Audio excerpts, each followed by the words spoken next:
Assalamualaikum warahmatullahi wabarakatuh. Iya. Bagaimana kabarnya Bapak dan Ibu guru hebat? Alhamdulillah, luar biasa. Allahu Akbar. Yes.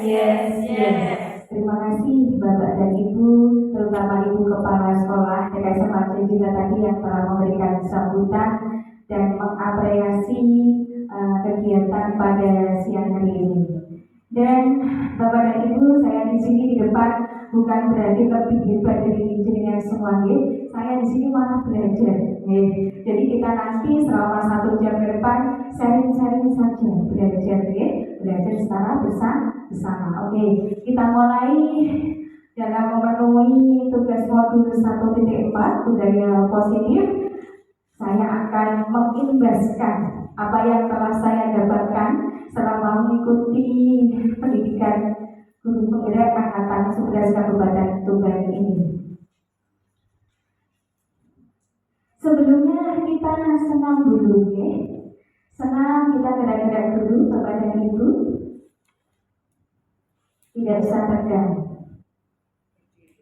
Silakan berdiri semuanya.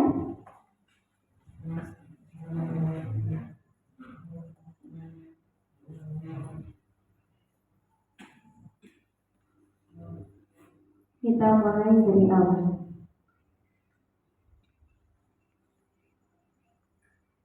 Oke, sudah dia. Kita bergerak dulu sebelum belajar. Tangannya diangkat semuanya. Menemukan ini ya gerakannya. Oke, kita muter dulu. Semangat. Sebelum belajar harus senang dulu ya. Kalau hati senang, nanti dalam menerima pembelajaran atau bersama insya Allah lebih mudah. Oke.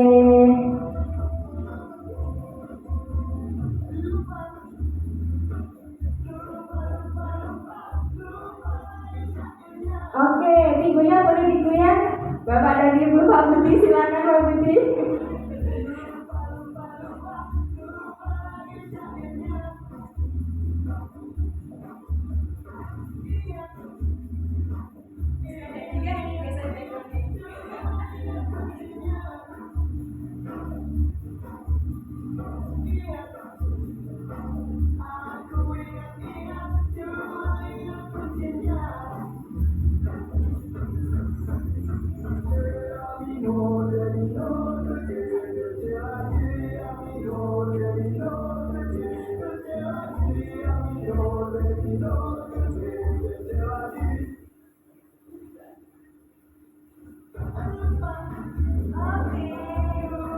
Oke, Bapak dan Ibu, goyangkan pinggulnya. Kita buat bahagia khusus hari ini ya.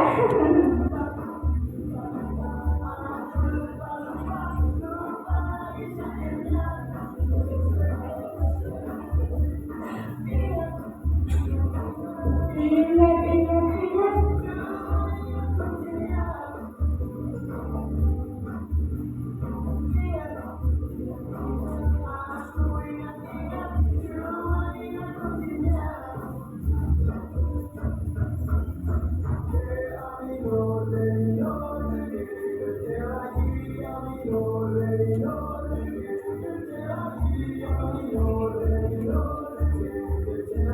Oke, terima kasih. Tepuk tangan dong untuk kita semua. Bapak dan Ibu dipersilakan duduk kembali.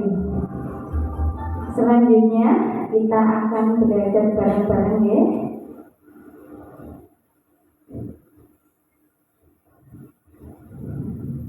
Oke, kita mulai. Tadi senamnya sudah. Berarti sudah senang perasaannya Bapak dan Ibu? Senang, alhamdulillah. Kalau senang berarti lebih mudah ya dalam menerima pembelajaran atau berbagi diseminasi pada siang hari ini. Ya, diseminasi budaya positif, sesi berbagi modul 1.4 oleh saya, Siti Khalifah, calon guru penggerak angkatan 11 dari TK Islam Al-Jazilah Kabupaten Tuban.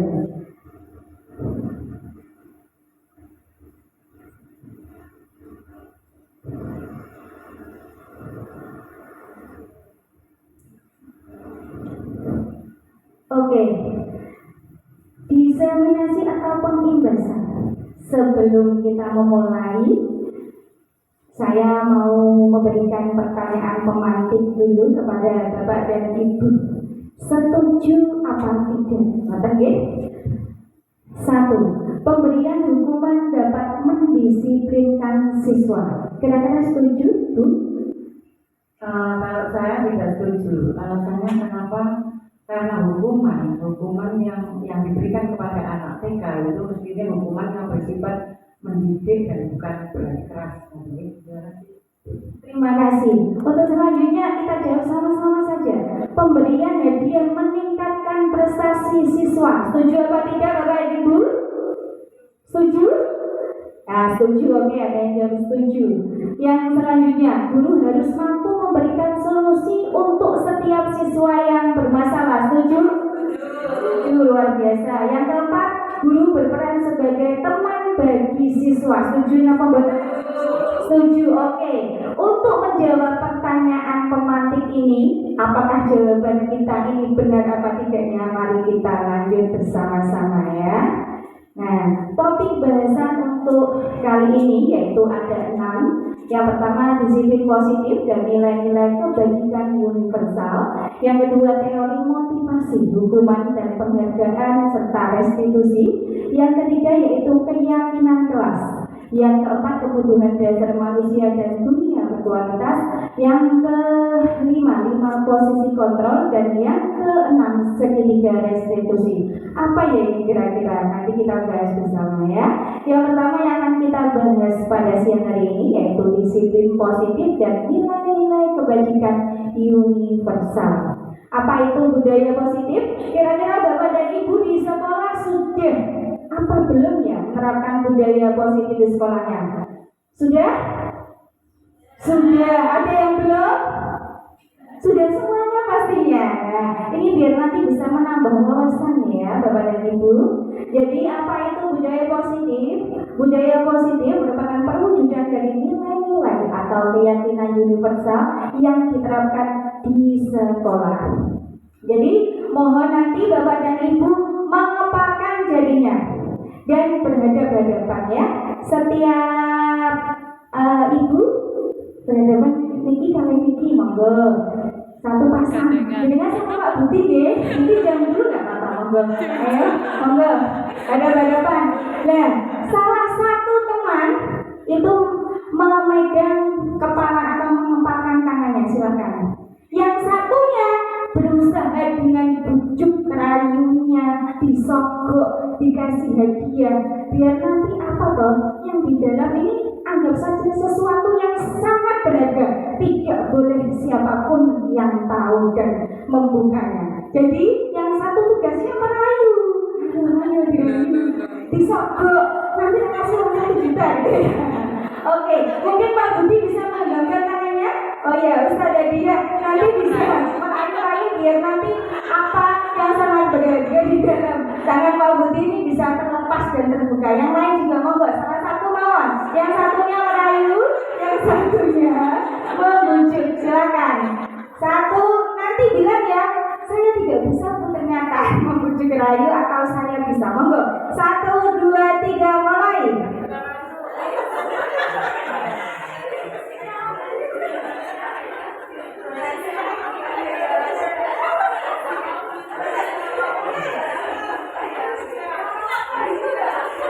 Iya, satu waktu nanti mau yang dibujuk bagaimana?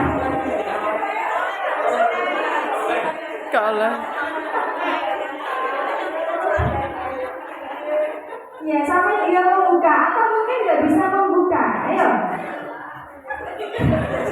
Oh, ada kuncinya ya Pak Budi.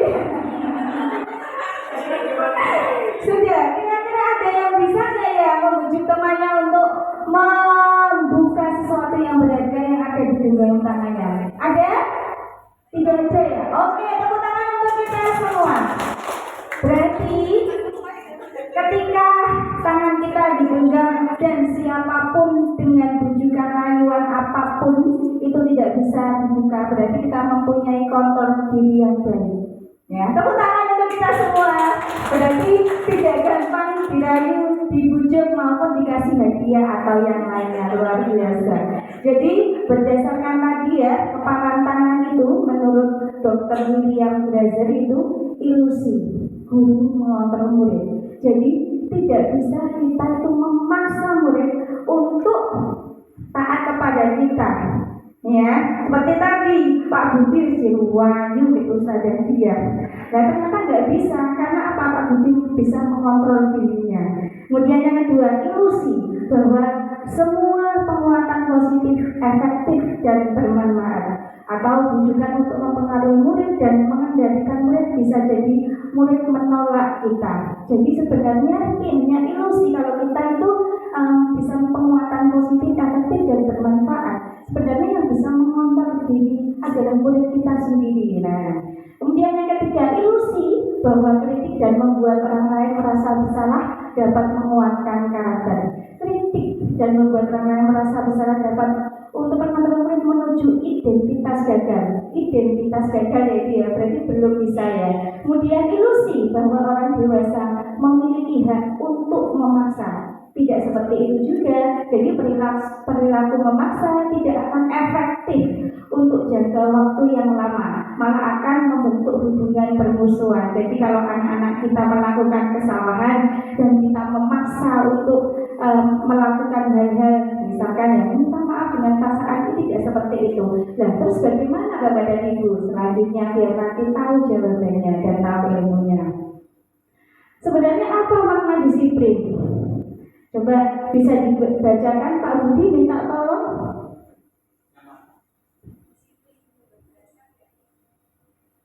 Apakah makna disiplin? Berasal dari bahasa Latin disiplina, yang artinya belajar. Cukup belajar? Oh sampai berapa? Oke. Makna asal dari kata ini berkonotasi dengan disiplin diri dari murid-murid Socrates dan Plato. Disiplin diri membuat orang menggali potensinya menuju sebuah tujuan apa yang dihargai. Namun dalam budaya kita, makna kata disiplin telah berubah menjadi sesuatu yang dilakukan seseorang pada orang lain untuk mendapatkan kepatuhan. Kecenderungan umum adalah hubungan kata disiplin dengan ketidaknyamanan, bukan dengan apa yang dihargai atau pencapaian suatu tujuan mulia. Terima kasih. Baik, boleh beri tepuk yang tangan untuk Pak Budi. Terima kasih Pak Budi. Ya, jadi dari apa yang telah disampaikan Pak Budi tadi, sebenarnya kita mempunyai makna ya. Apa itu disiplin positif? Yaitu disiplin positif merupakan salah satu cara penerapan disiplin yang bertujuan untuk menumbuhkan kesadaran serta memberdayakan anak untuk melakukan sesuatu tanpa sodokan, ancaman maupun hukuman, itu ya disiplin positif. Kemudian nilai-nilai kebajikan. Nilai-nilai kebajikan adalah sifat-sifat positif manusia yang merupakan tujuan mulia yang ingin dicapai setiap individu. Nilai-nilai tersebut bersifat universal dan lintas bahasa, suku, bangsa, agama maupun latar belakang. Setiap perilaku atau perbuatan memiliki suatu tujuan yang disampaikan oleh Dr. William Glaser pada teori kontrol. Kemudian selanjutnya dengan mengaitkan nilai-nilai kebajikan yang diyakini seorang, maka motivasi intrinsiknya di dalam dirinya maksudnya ya akan terbangun sehingga menggerakkan motivasi dari dalam untuk dapat mencapai tujuan mulia yang diinginkan. Dan nilai-nilai kebajikan itu yang dimaksud apa kepada Ibu? Sudah tahu semua mestinya, yaitu profil pelajar Pancasila atau yang kita kenal dengan P5. Yang pertama apa Bapak dan Ibu?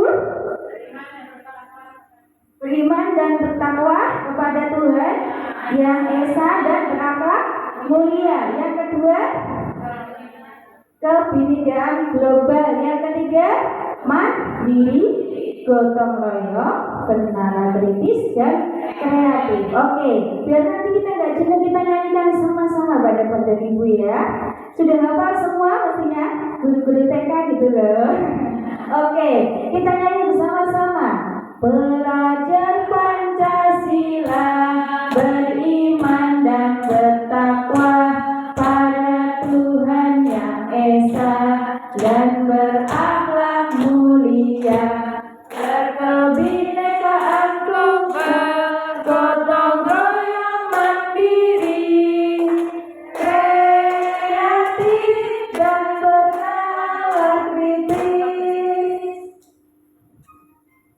Oke, terima kasih ya Ustazah Latifah. Berikutnya, jadi profil pelajar Pancasila itu ada 6 dimensi. Selanjutnya, yang berikutnya, teori motivasi, hukuman dan penghargaan serta restitusi. Sebenarnya kita memberikan hukuman maupun penghargaan maupun restitusi kepada siswa itu bagaimana ya baiknya? Nah, ini kita lihat jawabannya. Jadi ketika kita mau melakukan sesuatu sebagai manusia itu pasti ada motivasinya. Yang pertama yaitu untuk menghindari ketidaknyamanan atau hukuman dalam melakukan suatu kegiatan. Itu motivasi itu bersifat dari eksternal ya. Kemudian yang kedua, ingin mendapat imbalan atau penghargaan. Jadi murid-murid kita itu melakukan perintah kita itu sebenarnya pengen apa? Apakah pengen jadi 3 di antara ini ya? Kalau mendapatkan imbalan atau penghargaan berarti itu termasuk motivasi eksternal ya, masih dari luar ya. Kemudian yang ketiga, menghargai diri dan menjadi orang yang mereka inginkan. Motivasi internal ini yang menjadi tujuan disiplin positif yang nanti akan kita terapkan di sekolah atau lembaga kita masing-masing. Jadi diharapkan anak itu bisa mengontrol dirinya tanpa apa? Tanpa harus mendapatkan imbalan ataupun mendapat hukuman. Berikutnya, Ki Hajar Dewantara, tokoh pendidikan nasional. Ini mengatakan bahwa merdeka itu artinya tidak hanya terlepas dari perintah, akan tetapi juga cakap membuat memerintah diri sendiri. Jadi tidak hanya terlepas dari diperintah, tetapi apa? Cakap dalam memerintah dirinya sendiri. Itu makna menurut Ki Hajar Dewantara. Berikutnya, mau tanya dulu ya. Kira-kira ketika kita memberikan penghargaan kepada siswa itu baik apa tidak dan setuju apa tidak kira-kira Bapak dan Ibu? Coba yang setuju siswa kita selalu diberikan penghargaan, angkat tangan. Yang setuju. Gak ada yang setuju? Oh berarti gak? Oh setuju. Ustazah Susi mungkin pernah memberikan penghargaan kepada muridnya berupa apa itu Ustazah? Ya terima kasih untuk ini kan apa ya pengalaman pribadi ya. Untuk saya biasanya kalau anak-anak itu kan ada yang nangis atau gimana sih ya, itu kalau tak kasih hadiah permen gitu aja sudah diam, sudah nurut gitu loh. Ya mungkin saya setuju untuk kalau apa anak-anak apresiasi dikasih hadiah atau penghargaan. Saya setuju gitu. Terima kasih Ustazah Susi. Ustazah Susi setuju ya apabila nanti murid-murid kita melakukan sesuatu sesuai dengan yang kita inginkan itu diberikan penghargaan. Coba yang lain, siapa yang kira-kira tidak setuju bahwa murid kita kalau dikasih penghargaan gak usah gitu ya. Coba angkat tangan. Oh iya, gimana ini Ustazah? Kalau menurut saya tidak setuju ya, karena apa? Nanti kalau anak-anak itu sudah terbiasa kita kasih apa? Hadiah, otomatis kan dia nanti berpikir gini, oh aku penanya soalnya nanti kan aku dapat hadiah ya misalnya kan seperti itu. Dan yang seperti yang disampaikan tadi sama Bu Siti Khalifah, kalau kita memberi hadiah itu kan sebagai eksternal nih. Ya kalau kita memberi apresiasi dari dalam diri, misalnya kita bersyukur dulu, jangan kita beri hadiah dulu, itu kan nanti dari internal, dari dirinya dia sendiri, jadi dia bisa berubah dari dalam dirinya sendiri, seperti itu ya. Tepuk tangan untuk Ustazah Dia, luar biasa. Ustazah Dia langsung paham ya apa yang saya sampaikan. Iya, tadi Ustazah Susi juga luar biasa ya, saking sayangnya kepada muridnya sedia berbukan permen ya. Oke, luar biasa. Jadi dihukum oleh penghargaan, bahwa penghargaan berlaku sama. Ternyata penghargaan itu berlaku sama ya dengan hukuman. Dalam arti meminta atau membujuk seseorang melakukan sesuatu untuk memenuhi suatu tujuan tertentu dari orang yang meminta atau membujuknya. Nah, ini pengaruhnya jangka pendek dan jangka panjang. Maksudnya bagaimana? Akan terjadi ketergantungan. Ya udah, aku nanti mau nangis saja, kata Ustazah dia. Nanti kalau nangis aku akan dikasih permen. Ya, jadi jangka pendek dan jangka panjangnya ini nanti ya akan mempengaruhi murid kita. Yang kedua, penghargaan tidak efektif ya. Penghargaan tidak efektif. Yang ketiga, merusak hubungan. Penghargaan mengurangi ketepatan, penghargaan mengurangi kualitas, penghargaan mematikan kreativitas, penghargaan menghukum motivasi dari dalam diri. Jadi yang paling benar itu muncul sendiri. Kita memberikan motivasi dan nanti akhirnya tanpa dikasih permen, tanpa dikasih hadiah, misalkan kalau anak TK itu kan senangnya nangis, akan termotivasi dari dalam dirinya, yaitu motivasi intrinsik. Selanjutnya,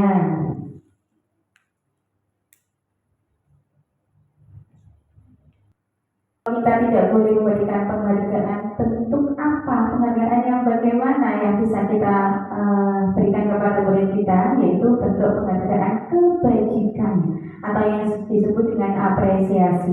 Dalam memberikan apresiasi atau pengakuan perlu diingat beberapa hal.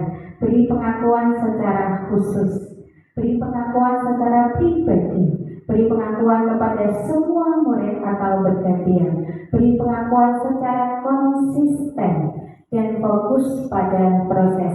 Jadi ketika kita memberikan apresiasi, ya, nah itu tidak hanya sebuah hadiah penghargaan itu. Berupa apa? Penghargaan atau apresiasi verbal saja. Wah, kamu loh anak hebat, sudah tidak nangisan lagi. Wah, kamu anak hebat, sudah sekolah tanpa ditemui ayah dan bunda. Jadi penghargaan verbal, luar biasa kamu hari ini, kamu berangkat tepat waktu. Kemarin misalkan anaknya terlambat. Jadi itu bentuk yang baik, apresiasi yang baik, bukan berarti sebuah hadiah. Jadi berupa apresiasi verbal, hanya sebuah pujian itu saja loh sudah membuat anak bangga. Jadi tanpa harus memberikan sebuah hadiah. Karena apa? Nanti dikhawatirkan terjadi ketergantungan. Berikutnya, contoh pengakuan apresiasi kebajikan. Nah, ini ada pembukanya. Kemarin saya memperhatikan. Nah, nilai kebajikannya apa? Wah, rasa empatimu besar sekali. Situasinya pada saat menolong murid baru di kelas kita. Jadi kalau misalkan ada anak-anak itu ya menolong temannya, misalkan nggak bawa pensil, nah itu kita puji. Wah, rasa empatimu besar sekali. Kamu mau menolong temanmu yang tidak membawa pensil, kamu meminjaminya. Nah, itu sebagai guru kita begitu. Kemudian saya menghargai pembukanya. Nilai kebajikannya kepedulianmu pada saat kamu membantu teman-temanmu di tugas kelompok. Wah, rasa kepedulianmu luar biasa. Kamu saling membantu ketika mengerjakan pekerjaan di sekolah kan begitu. Jadi verbal, penghargaan berupa penghargaan yang verbal atau ucapan. Terima kasih. Rasa tanggung jawabmu pada saat kamu memungut kertas-kertas yang berserakan di lantai. Luar biasa. Kamu membuang sampah pada tempatnya. Jadi kamu mempunyai rasa tanggung jawab yang tinggi. Berarti itu ya motivasi atau perkataan kita sebenarnya bisa membuat anak itu memunculkan disiplin positif melalui dirinya sendiri atau dari faktor intrinsik. Nah, ini sekarang saya mau tanya kepada Bapak dan Ibu guru. Mencatat 100 kali di dalam buku kalimat, saya tidak akan terlambat lagi karena terlambat ke sekolah. Kira-kira ini hukuman atau konsekuensi Bapak dan Ibu? Hukuman ya? Oke, sudah dia menjawab hukuman. Selanjutnya yang kedua, lari mengelilingi lapangan basket 2 kali karena terlambat hadir di sekolah. Kira-kira ini sebuah hukuman atau konsekuensi? Hukuman. Oke, selanjutnya murid diminta untuk push up 15 kali karena tidak menggunakan masker ke sekolah. Hukuman. Selanjutnya menggantikan kertas tugas teman yang telah dicoret-coret. Konsekuensi luar biasa, membersihkan tumpahan air di di meja tulis karena tersenggol pada saat belajar. Apa?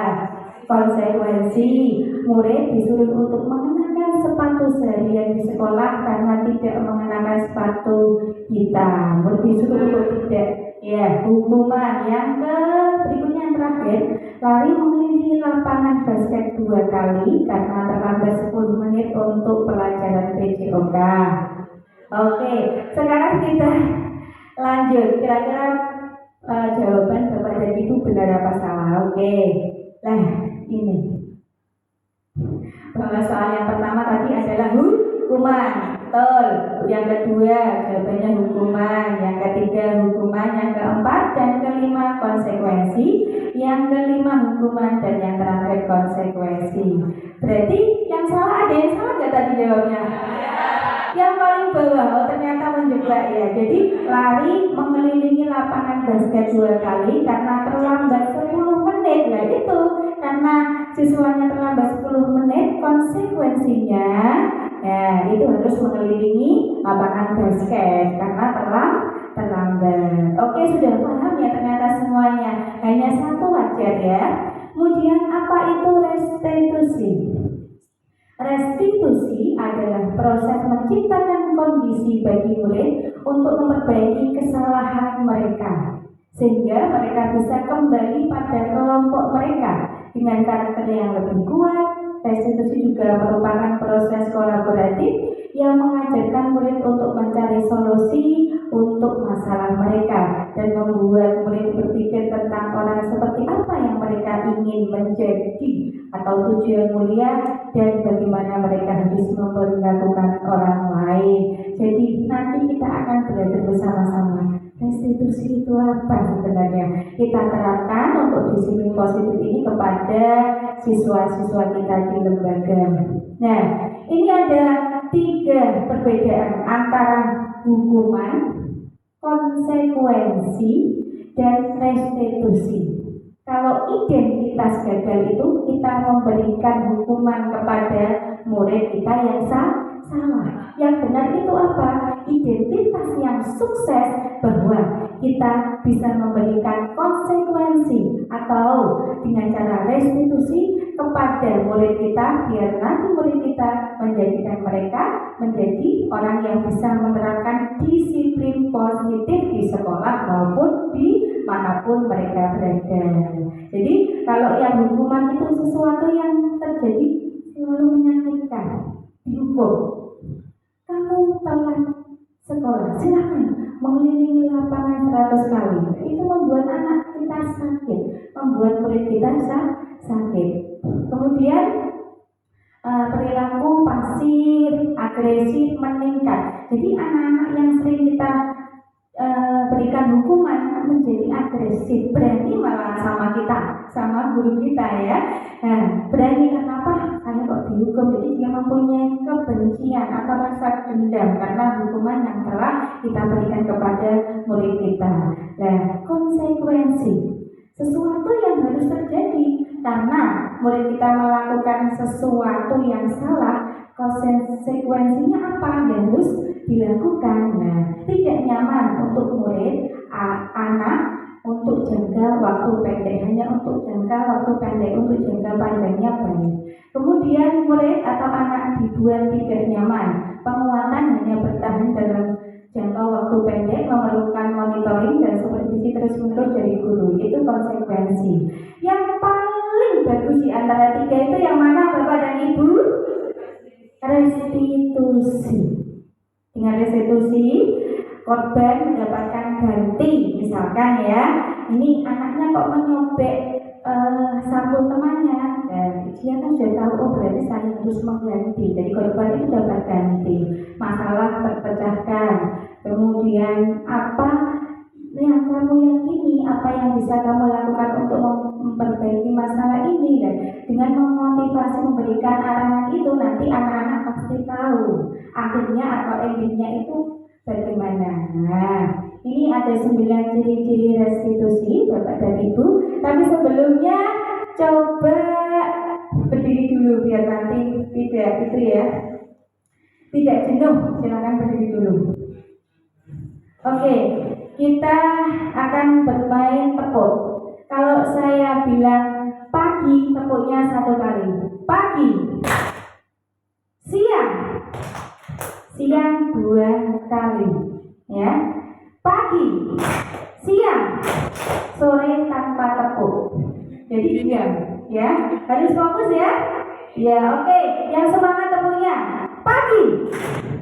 Siang. Sore. Siang. Pagi. Sore. Pagi. Sore. Siang. Sore. Siang. Pagi. Oke, siang waktunya makan. Tepuk tangan untuk kita semua, silakan gitu. Jadi 9 ciri restitusi itu satu, bukan hanya menebus kesalahan, namun untuk belajar dari kesalahan. Itu restitusi ya, memperbaiki hukuman, kemudian tawaran bukan sebuah paksaan. Restitusi menuntut untuk melihat ke dalam diri. Restitusi mencari kebutuhan dasar yang mendasari tindakan. Restitusi diri adalah cara yang paling baik. Restitusi fokus pada karakter bukan tindakan. Jadi restitusi ini nanti akan membuat siswa kita atau murid itu semakin berkarakter. Dan tujuan kita yaitu menanamkan karakter profil pelajar Pancasila, yaitu yang terdiri dari 6 dimensi yang tadi kita nyanyikan bersama ya. Kemudian yang terakhir restitusi mengembalikan murid yang berbuat salah pada kelompoknya. Selanjutnya materi yang ketiga, keyakinan kelas. Coba di sini sudah ada yang lihat di sekolahnya itu ada sebuah kesepakatan kelas.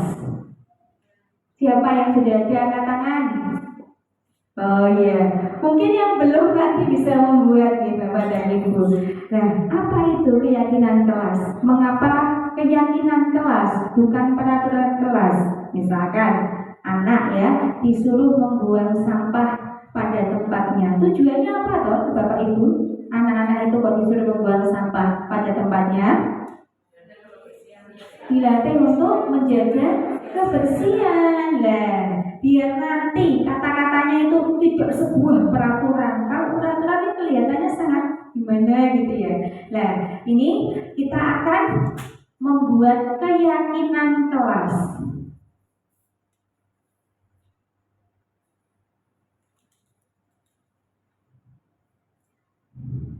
Ya, ini mengapa kita memiliki peraturan tentang penggunaan helm pada saat mengendarai kendaraan roda 2 atau motor? Kira-kira tujuannya apa ya dibuat peraturan seperti ini? Silakan dijawab Pak Budi. Mengapa kita memiliki peraturan tentang penggunaan helm pada saat mengendarai kendaraan roda 2 atau motor? Yang pertama untuk keselamatan diri sendiri. Yang kedua, kita patuh pada peraturan lalu lintas. Sudah cukup? Terima kasih. Ya, berarti tujuannya pemerintah biar masyarakat itu menggunakan helm itu sebenarnya untuk keselamatan diri. Tetapi mereka itu beranggapan gini Pak Budi, kok aku tidak ditilang polisi? Jadi dia itu pakai helm itu bukan karena dia pengen selamat Pak Budi, tapi ya karena hukuman, sebuah peraturan, takut dia nanti ditilang Pak polisi dan sebagainya. Dan mengapa kita memiliki peraturan tentang pemuatan masker dan penggunaan masker dan mencuci tangan setiap saat? Untuk apa ya kira-kira ini kok menggunakan masker dan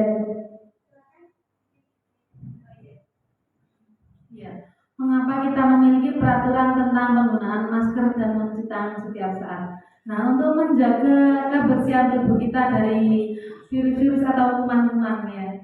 Setiap mau apa ya cuci tangan dulu terlebih dahulu semuanya. Ya, terima kasih. ya kadang anak itu gini ya, mencuci tangan bukan berarti dia itu ingin menjaga kebersihan. Karena kadang itu sama ibunya dimarahin, kalau aku cuci tangan dimarahin. Gitu ya mungkin ya. Jadi persepsinya anak-anak itu begitu.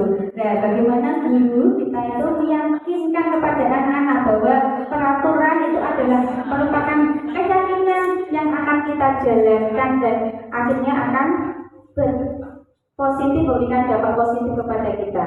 Nah, selanjutnya ini ya, keyakinan kelas itu akan menumbuhkan nilai-nilai kebajikan kepada anak-anak kita. Kira-kira selalu kembalikan buku ke tempatnya. Nah, itu melatih apa kita kepada anak-anak? Disiplin ya. Dilarang mengganggu orang lain. Saling menghormati. Hadir di sekolah 15 menit sebelum pembelajaran dimulai.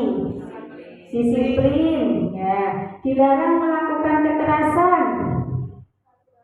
Peraturan. Dilarang menggunakan narkoba. Peraturan. Bergantian atau menunggu giliran. Peraturan. Gunakan masker. Coba betul apa enggak ini nanti jawabannya. Enggak apa-apa.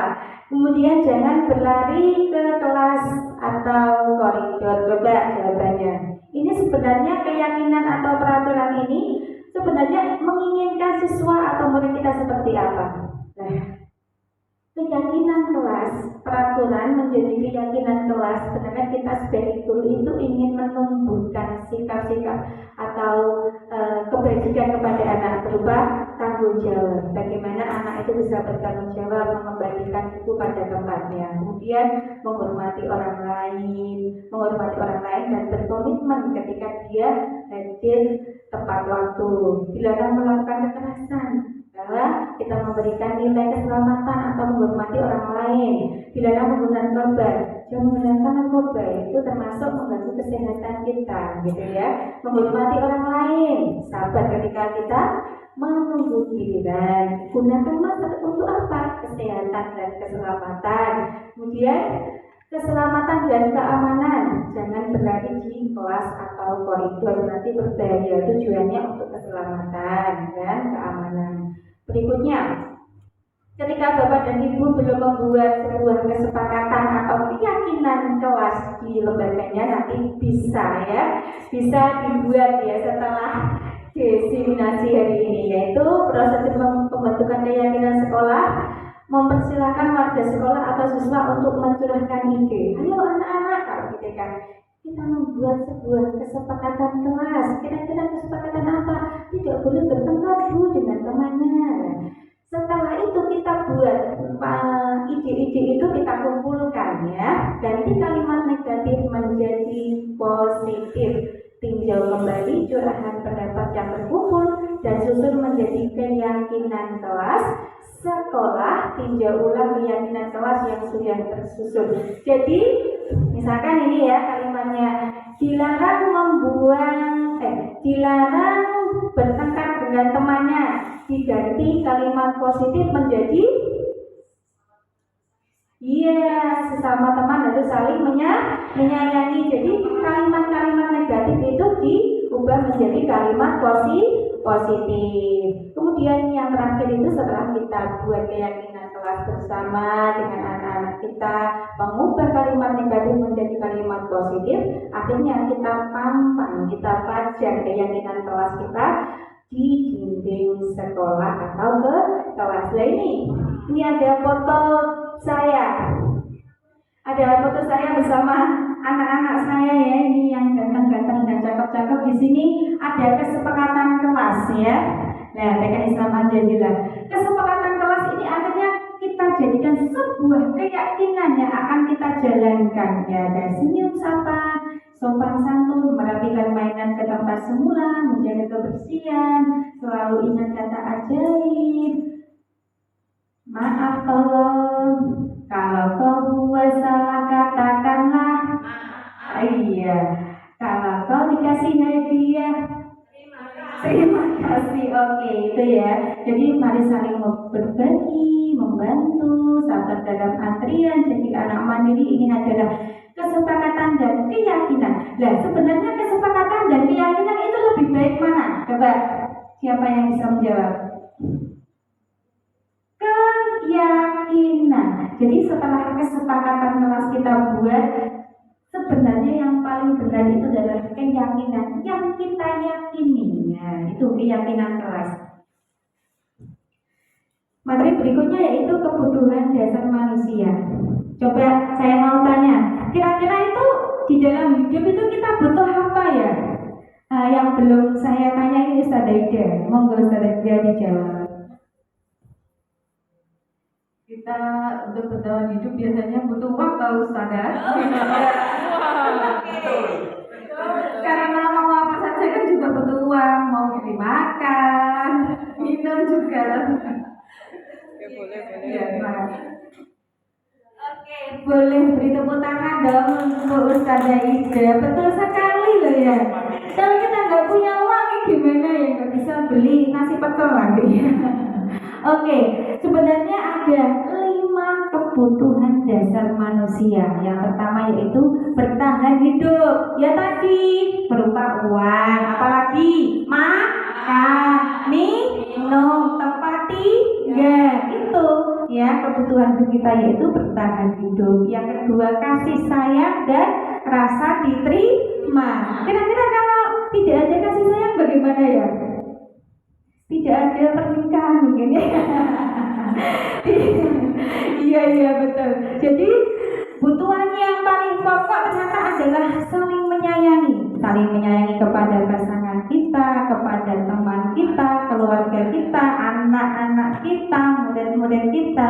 Dan itu adalah sebuah kebutuhan. Kemudian lagi penguasaan, pengakuan atas kemampuan. Jadi kalau kita ini mempunyai salah satu di antara ini ya, kita atau murid kita tidak terpenuhi kebutuhannya, maka akan terjadi sebuah permasalahan. Dan kita lihat anak-anak yang kira-kira mohon maaf ya, banyak masalah itu pasti ada beberapa kebutuhan yang tidak terpenuhi. Itu murid-murid kita. Yang ketiga, misalkan penguasaan maksudnya bagaimana? Anak ini loh pintar menyanyi. Dan itu kita kasih pengakuan. Wah, kamu loh luar biasa nyanyinya, suaramu enak dan lain-lain. Itu dibutuhkan pengakuan dari kita, dari guru, dari keluarga. Nah, itu ya. Kemudian yang keempat, kebebasan. Ya. Kalau misalkan kita kerja terus, kira-kira bosan apa enggak ya? Bosan ya? Pengennya apa Us? Rekreasi. Nah itu butuh kebebasan sebenarnya. Tidak hanya kerja dan kerja ya. Jadi kebutuhan kebebasan itu perlu healing ya. Jalan-jalan ya Pak Budi ya. Oke. Yang kelima yaitu kesenangan. Sebuah kesenangan yang bagaimana ya kira-kira ya ini ya? Shopping luar biasa. Dan yang dibutuhkan kata Ustazah Ida yaitu uang. Oke. Jadi kalau salah satu kebutuhan 5 kebutuhan dasar pokok manusia kita atau murid kita tidak terpenuhi salah satu, maka akan terjadi sebuah permasalahan. Nah, jadi sebagai guru kita harus berusaha memberikan yang terbaik untuk anak-anak didik kita melalui kebutuhan bertahan hidup mungkin keluarganya ya, kasih sayang, kita berikan kasih sayang, penguasaan, kebebasan dan kesenangan.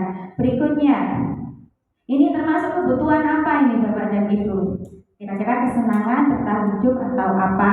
Coba saya mau tanya, urut saja ya, mulai dari Bu Suharnani, monggo. Aku senang main kejar-kejaran dengan ibu guru, seru kan? Ini termasuk kalau saya menilai ini kesenangan ya. Yang kedua, ibu kejar aku karena ibu guru sayang aku. Kebutuhan kasih sayang. Aku hebat kan bisa bikin ibu guru kejar aku. Kepuasan ya. Aku bosan belajar mewarnai terus di dalam kelas. Kebebasan. Sekarang kita lihat jawaban dari ibu-ibu hebat ya. Benar apa salah kira-kira? Jeling. Bentar dulu. Oke. Oh iya. Jadi benar ya. Aku senang main kejar-kejaran dengan ibu guru. Seru. Berarti sebuah kesenangan. Ibu kejar aku karena ibu guru sayang aku, kasih sayang aku. Hebat kan? Bisa bikin ibu guru kejar aku, berarti penguasaan. Aku bosan belajar mewarnai terus di dalam kelas, jadi dia butuh sebuah kebebasan. Oke, berikutnya dunia berkualitas. Dunia berkualitas, Anda adalah tempat khusus dalam pikiran Anda. Tempat Anda menyimpan gambaran representasi dari semua yang Anda inginkan. Bisa berisi orang-orang, hal atau apa saja yang terbaik dalam hidup Anda dan membuat Anda merasa bahagia dan terpenuhi kebutuhan dasar Anda. Dr. William Blazer menyebutkan seperti semacam album foto, sehingga isinya tidak akan terlalu banyak, hanya akan terdiri dari beberapa hal saja. Jadi dunia berkualitas, apakah Bapak dan Ibu guru ini dunia sudah berkualitas? Sudah enjoy ya dengan kegiatan kesehariannya lah. Dunia berkualitas ini seperti sebuah album ya, yang isinya tidak banyak tetapi dia menyimpan sebuah makna. Nah, ketika kita misalkan satu lembaga ayam tentrem, tidak ada perselisihan, membuat hidup kita lebih bermakna dan berkualitas ya. Nah, seperti itu. Nah, murid kita juga mempunyai gambaran dunia berkualitas mereka. Tentunya sebagai guru kita ingin mereka masukkan hal-hal yang bermakna dan nilai-nilai kebajikan yang hakiki ke dalam dunia berkualitas mereka. Nah, mereka juga di dalam pembelajaran di dalam kelas, dalam kegiatan belajar mengajar di sekolah, mereka itu pengen mendapatkan dunia yang berkualitas seperti yang kita inginkan. Nah, berikutnya ada 5 posisi kontrol guru. Nah, ini perlu sangat-sangat kita perlu yakini dan juga perlu kita terapkan. Sebenarnya seperti apa kayak kita sebagai guru ketika kita menghadapi murid kita yang ada masalah? Apakah kita berperan sebagai penghukum atau pembuat merasa bersalah, atau sebagai teman, atau sebagai pemantau, atau sebagai manajer? Coba saya mau tanya dulu, kira-kira dari posisi 5 kontrol guru ini yang paling baik yang mana? Teman. Sebagai teman, Ustazah Latifah menjawab sebagai teman. Ada yang lain? Sebagai apa ya kira-kira kontrol yang terbaik? Sudah, Ustazah Latifah sudah menjawab sebagai teman. Oke. Kita buktikan. Berikut ada video ya. Sebenarnya kita sebagai guru itu harus bagaimana? Apakah sebagai penghukum dan lain-lain tadi? Kita lihat bersama videonya. Kita lihat video bagaimana seorang guru itu kontrolnya sebagai penghukum atau posisinya sebagai penghukum. Kita lihat bersama-sama.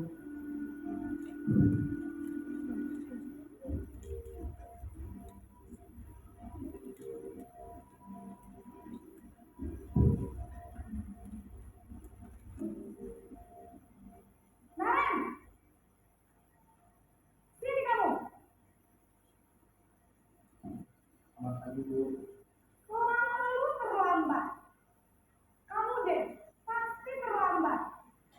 Kira-kira siapa yang biasa seperti ini Bapak dan Ibu? Tidak ya, jangan ya Cik ya. Malas sekali ya kamu jadi anak. Saya Dasar pemalas.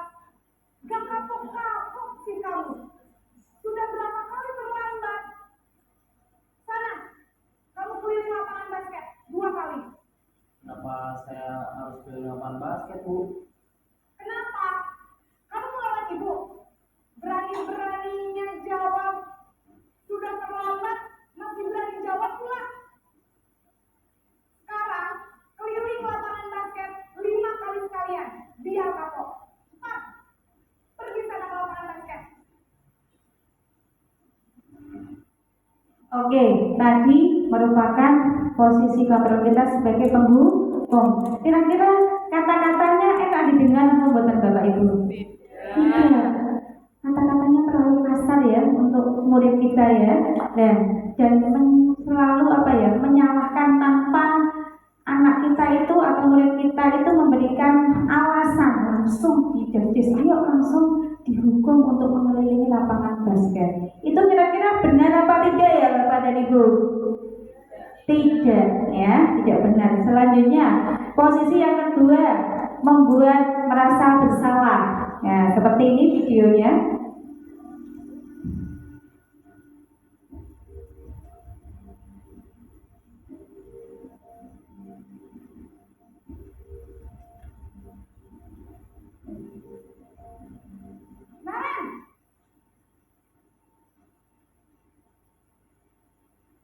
Selamat pagi Bu.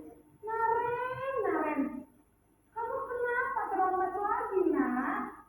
Ya Tuhan, Naren, kamu senang ya bikin ibu susah ya? Kalau kamu terlambat lagi, nanti ibu yang ditegur bapak kepala sekolah, nak. Disangka ibu tidak bisa membina kamu.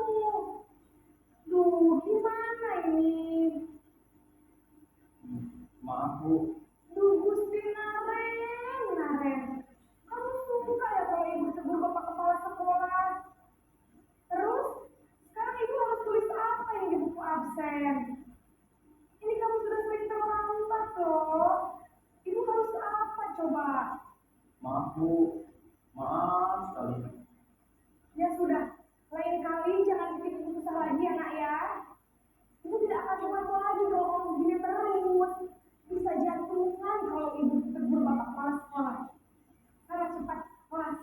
Maaf ya Bu. Maaf sekali.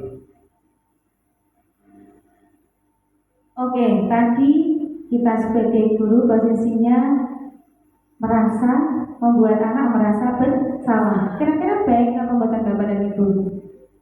Tidak baik. Karena apa? Tanpa mengetahui alasannya, anak-anakku selalu disalahkan. Dia itu merasa, ya Allah ternyata aku salah ya.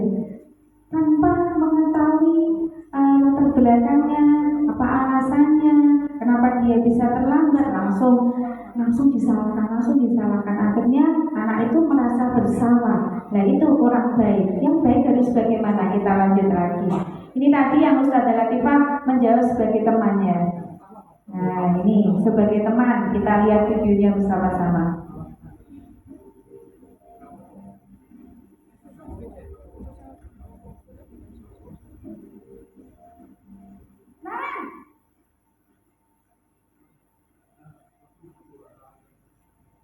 Selamat pagi Bu. Wah, sudah jam berapa ini nak? Terlambat lagi ya sayang. Iya Bu. Habis suruh saya belum membangunkan saya Bu. Kamu malah menyalahkan ibu kamu. Kamu bukannya anak yang larinya paling kencang. Kok terlambat sih? Iya Bu. Saya memang selamat bangun tadi. Jadi biarpun saya lari kencang, tetap nggak terkejar Bu. Ya sudah sana. Nanti lain kali larinya lebih kencang lagi ya. Biar gak terlambat lagi. Bikin senang ibu. Bisa kan? Bisa lah Bu. Ya sudah sana masuk kelas. Ibu beresin urusan absen kamu. Kamu ini ada-ada saja. Oke, yang tadi adalah sebagai teman. Kira-kira baik apa tidak ya? Baik apa tidak baik? Sebenarnya baik, tetapi ada yang lebih baik lagi. Nah, kalau kita sebagai teman menganggap murid kita sebagai teman, tadi saya terlambat ya nggak dimarahin kok. Nah, itu nanti akan disiplin positifnya belum terbentuk ya. Kalau kita di sini kontrolnya sebagai teman ya. Oke, selanjutnya sebagai pemantau atau monitor yang keempat ya, posisi yang keempat. Kita lihat bersama Bapak dan Ibu.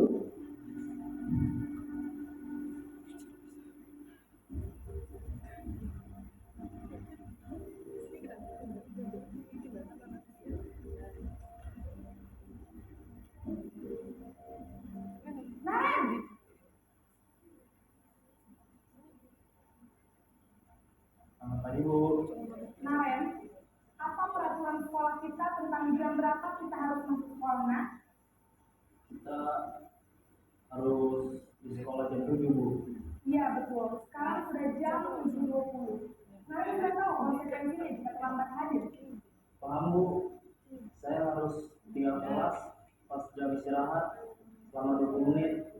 Iya benar, konsekuensinya demikian. Jadi nanti jam 9.30 pas istirahat, kamu harus tinggal di kelas, kerjakan tugas tambahan untuk ketertinggalan kamu, ya. Baik Bu. Oke, yang tadi adalah posisi yang keempat, yaitu sebagai apa?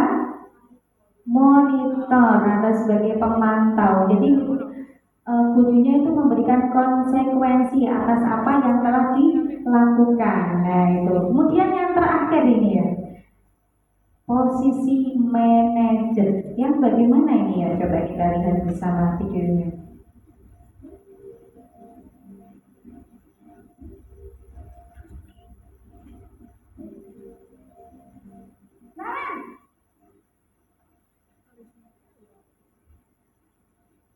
Selamat pagi Bu. Selamat pagi Naren. Maaf Bu, saya terlambat. Iya, sekolah masuknya jam 7, sekarang sudah jam 7.20. Jadi sekarang bagaimana ini Naren? Maaf Bu, saya lupa alarm saya semalam. Baiklah, menurut kamu, keyakinan sekolah yang mana yang perlu kamu tingkatkan? Menghargai diri sendiri dan orang lain mungkin ya Bu. Setuju. Jadi, apakah Naren meyakini prinsip saling menghormati tersebut? Iya Bu, saya meyakininya.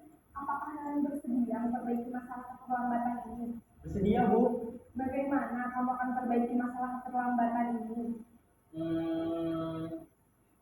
Saya akan coba untuk tidak lupa menyetel alarm saya Bu. Baik, kalau Naren lupa menyetel alarm di rumah, ada orang yang kira-kira bisa bantu mengingatkan tidak?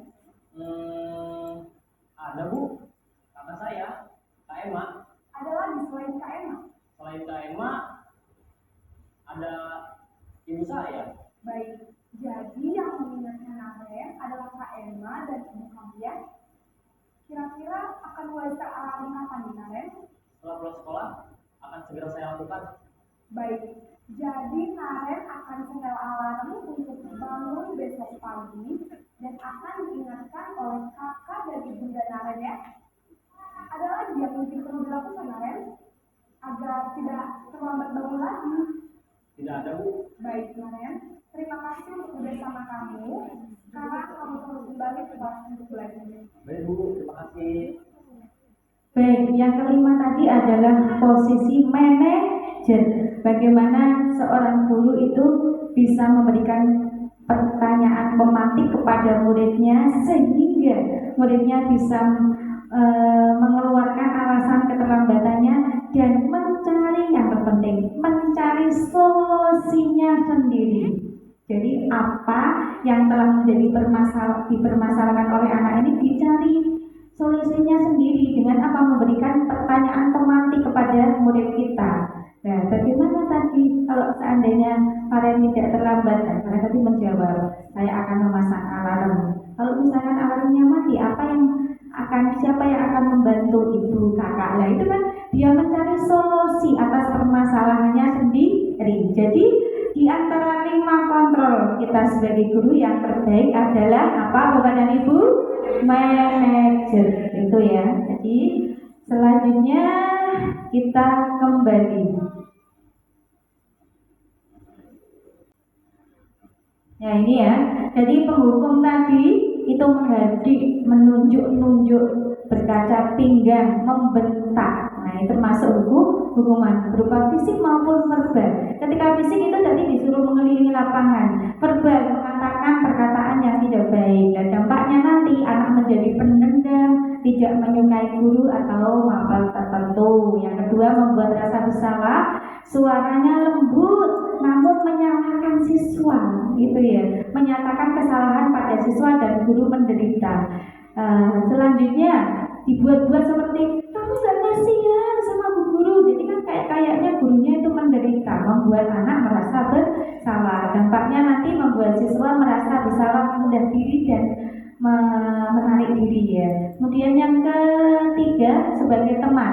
Guru bersikap ramah, cenderung bersenda gurau untuk menghangatkan suasana. Dampaknya murid bergantung pada satu orang ya. Nanti ini guruku tadi nganggap bahwa sebuah keterlambatan itu biasa saja. Jadi kan ya akan diulangi, membuat siswa tidak mandiri.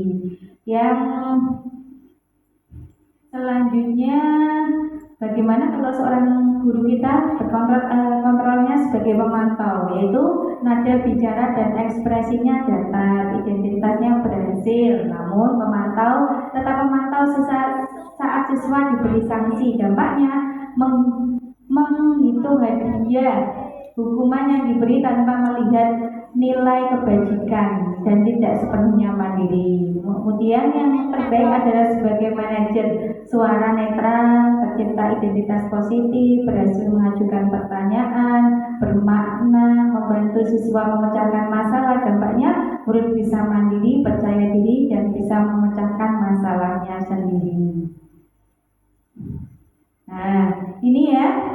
Coba ini kita lihat bersama posisi kontrol sebagai apakah aku sebagai guru. Coba saya mulai dari Ustazah Latifah. Saya kecewa dengan kamu.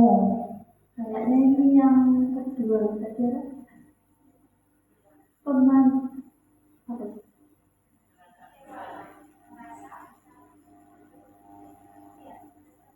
Ya, supaya anaknya merasa bersalah. Kamu tidak pernah melakukannya. Oh ya, kamu tidak pernah benar melakukannya. Penghukumnya. Ayolah lakukan demi ibu atau bapak. Merasa bersalah. Apakah kamu mau mendapatkan stiker langsung dari stiker bintang dari hari ini?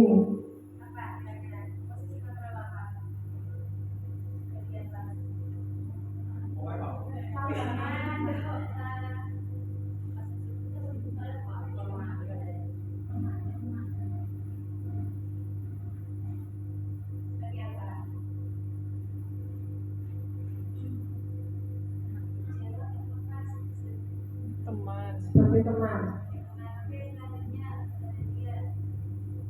Bagaimana kalau bisa menyelesaikan masalah ini? Memantau. Kamu selalu yang paling terakhir. Apa itu? Wajar. Hukuman hukum. Oh, betul. Hukum. Jadi saya kecewa sekali dengan kamu. Posisi kontrol ini yaitu membuat rasa bersalah siswa kita yang kamu tidak pernah benar melakukannya. Sebagai penghukum, ayolah lakukan demi ibu. Nah, itu sebagai teman. Apakah kamu mau mendapatkan stiker bintang hari ini sebagai pemantau? Nah, kemudian yang berikutnya, bagaimana kamu bisa menyelesaikan masalah ini? Nanti itu diajukan pertanyaan romantik biar dia bisa mendapatkan solusinya sendiri. Maka sebagai manajer, yang kemudian terakhir kamu selalu yang paling terakhir gitu ya. Berarti sebagai penghukum. Nah, ini yang terakhir materi kita, segitiga restitusi. Nah, sebenarnya apa segitiga restitusi itu? Ada 3 poin pokok yang kita lakukan ya dalam melaksanakan kegiatan segitiga restitusi. Yang pertama yaitu menstabilkan identitas. Jadi ketika murid kita itu melakukan kesalahan, kita begini, setiap orang pasti melakukan kesalahan, pasti pernah melakukan kesalahan. Jadi distabilkan dulu identitasnya. Kamu bukan satu-satunya yang pernah melakukan hal ini. Nah, itu ya kepada murid kita. Yang kedua, tindakan yang berikutnya yaitu validasi kebutuhan. Kamu tentu punya alasan mengapa kamu melakukan ini. Adakah cara yang lebih efektif untuk mendapatkan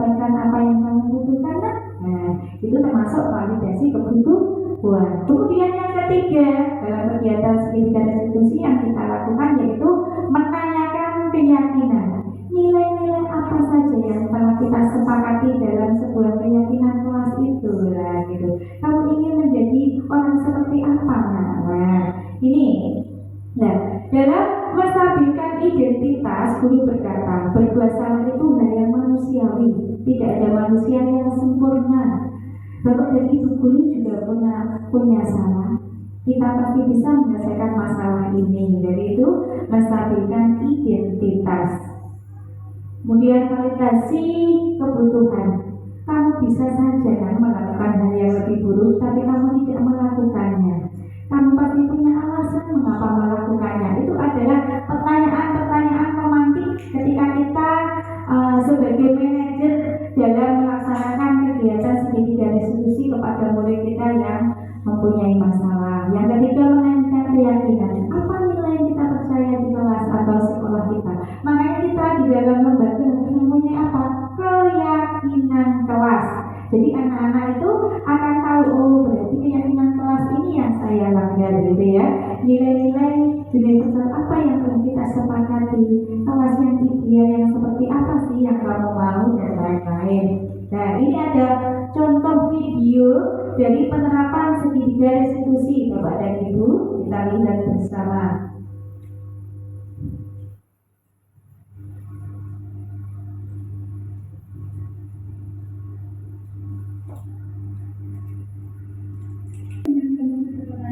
Padahal saya hanya ingin menyampaikan. Setiap orang tentunya besar jika tidak diajukan. Lalu apa tindakan kamu tadi, Aulia? Tadi saya robek itu catatannya, tapi cuma sampulnya aja kok Pak. Kesel banget saya. Wajar jika kita emosi. Lalu apa Aulia puas dengan tindakan itu? Tidak Pak, saya salah sudah mengubah bukunya. Lantas seperti apa sikap yang Aulia yakini? Harusnya saya lebih sabar dan menghargai diri orang lain. Jadi, apa rencana Aulia untuk memperbaiki keadaan ini? Saya akan meminta maaf kepada Ibu Pak, dan saya juga bersedia untuk menggantikan bukunya yang saya rusak tadi. Gimana Pak? Setuju. Bagaimana perasaanmu jika sudah melakukan tindakan yang kamu yakini itu, Aulia? Tentunya saya akan menjadi pribadi yang lebih tenang dan sabar Pak. Baiklah Aulia, mari kita pikirkan penyelesaian masalah ini. Jika perlu, kita panggil dulu. Bagaimana? Iya Pak, terima kasih Pak. Oke, boleh beri tepuk tangan yang meriah Bapak dan Ibu. Alhamdulillah. Jadi posisi kontrol yang terbaik tadi apa Bapak dan Ibu? Manajer. Kita sebagai guru itu manajer ya, yang paling baik posisi kontrolnya dalam menghadapi permasalahan siswa. Dan ketika kita siswa kita ada masalah, kita baiknya menerapkan apa? Segitiga restitusi. Faktor dirinya sendiri. Baik Bapak dan Ibu, yang terakhir refleksi ya. Jadi apa yang telah saya sampaikan tadi, ada 6 materi pokok. Kira-kira hal apa yang mengubah paradigma Bapak dan Ibu setelah tadi melihat atau kita belajar sharing bersama-sama tentang budaya positif di sekolah ini. Kira-kira ada 4 orang ya, bebas saja mengutarakan, monggo. Hal baru apa yang mengubah paradigma Bapak dan Ibu? Jadi hal baru apa kira-kira yang Bapak Ibu itu dapatkan ketika melihat atau kita belajar bersama tentang budaya positif tadi? Monggo Bu. Terima kasih atas waktunya. Hal baru yang bisa dapatkan dari apa yang panjenengan berikan, yaitu yang pertama, dengan adanya keyakinan kelas, maka kita sebagai guru akan mudah untuk memberi tambahan kepada murid, memberi contoh kepada murid tanpa kita memaksa. Terima kasih. Terima kasih Bu Nani, ya, luar biasa. Jadi dengan paradigma itu ya, setelah pengetahuan yang kita dapatkan, kita belajar pada hari ini mengubah paradigma Bu Nani bahwa keyakinan kelas itu sangat penting ya Bu Nani ya, betul sekali. Kemudian yang kedua, perasaan apa yang muncul selama mengikuti sesi ini, khususnya mengenai makna disiplin dan motivasi intrinsik. Kira-kira siapa Ustaz Nadia? Perasaan apa yang muncul selama mengikuti sesi ini, khususnya mengenai makna disiplin dan motivasi intrinsik? Perasaan yang muncul adalah kita punya pengalaman yang baru mengikuti diseminasi budaya positif ini. Jadi untuk makna disiplin dan motivasi intrinsik kita bisa menerapkan ke para peserta didik kita nanti di lembaga kita masing-masing. Seperti itu. Selanjutnya, Bu Is yang ketiga.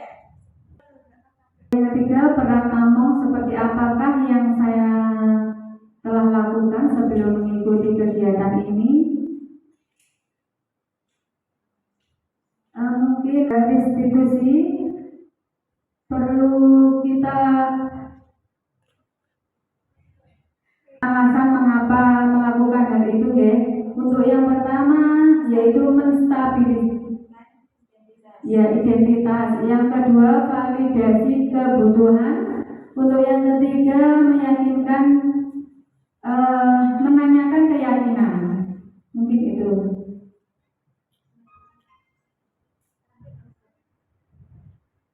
Yang keempat, saya akan menjadi among yang seperti apakah setelah mengikuti kegiatan ini. Yang saya pikir yang pertama tadi saya menjawab teman, ternyata itu kurang tepat ya Ustazah. Jadi saya akan belajar untuk menjadi pendidik yang seperti control manager ya, seperti itu. Terima kasih.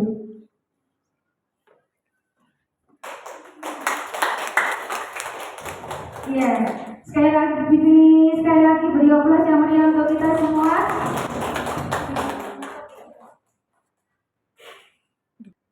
Oke, beri tepuk tangan yang meriah untuk kita semua. Luar biasa Bapak dan Ibu ketika mengikuti sesi diseminasi pada siang hari ini. Dan akhirnya tadi sudah dijawab ya, refleksi yang awalnya Ustaz Latifah sebagai teman, ternyata yang terbaik adalah sebagai manajer. Dan ketika kita mengetahui siswa kita salah itu harus tidak langsung dihukum ya, tetapi ada tahap-tahapannya, yaitu 5 tadi posisi kontrol guru ya. Yang pertama apa? Bapak dan Ibu masih ingat? Sebagai pengguru. Yang kedua merasa bersalah. Yang ketiga teman. Yang keempat pemantau. Yang kelima manajer. Dan semoga setelah diseminasi hari ini kita bisa menjadi bapak dan ibu guru yang hebat dan tentunya bisa memfasilitasi apa kebutuhan murid kita, dan bila murid kita melakukan sebuah kesalahan tidak langsung dihukum tetapi diterapkan, yaitu segitiga restitusi. Terima kasih Bapak dan Ibu guru atas waktunya, beri tepuk tangan yang meriah. Semoga apa yang saya sampaikan hari ini bisa bermanfaat dan bisa diimplementasikan